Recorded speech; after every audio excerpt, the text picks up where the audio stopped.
গতকাল রাত্রে মানে মধ্যরাত্রে আর কি আমরা সোনামুড়া থানা এবং ৮১ নম্বর ব্যাটালিয়ন বিএসএফ আছে, আমরা একটা জয়েন্টলি অপারেশন করি কালাপানিয়া যে শালক্ষেত আছে আমাদের সোনামুড়া থানার অন্তর্গত ওই জায়গাতে বাড়িতে। তো এখানে আমাদের সিক্রেট সোর্সের ভিত্তিতে এই যে অভিযানটা করা হয় দিলওয়ার হোসেন এবং মানে ওনার বাড়িতে আর কি। তো আমরা যথারীতি সমস্ত আইনি পদ্ধতি মেনে আমরা ওনার বাড়ি রেড করি এবং ওনার বাড়ি থেকে আমরা ১ গ্রাম গাঁজা ভর্তি মানে ড্রাম উদ্ধার করি, যা ওজন করলে দেখা গেল ৩০ কেজি ১৭০ গ্রাম।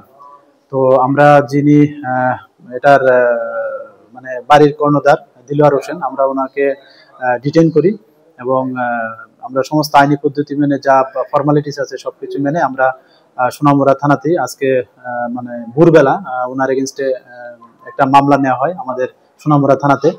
তো আজকে আমরা ওনাকে আমাদের যে মহামান্য আদালত আছে ওখানে প্রেরণ করছি এবং পুলিশ রিমান্ডও চাচ্ছি। তো আমরা প্রিলিমিনারি ইন্টারোগেশনে ওইখান থেকে অনেক নাম বেরিয়ে আসছে, তো আমরা এগুলি ভেরিফাই করছি। আমাদের যে সিস্টার এজেন্সি আছে প্লাস আমাদের যে বিএসএফ এর যে এজেন্সি আছে, তো আমরা সব মিলিয়ে আমরা দেখছি যে এগুলির মানে কি মানে সার্বতা বা এগুলির কি এভিডেন্স আছে, তো এগুলি ভেরিফাই করে আমরা অবশ্যই তাদেরও মানে আইনের আওতায়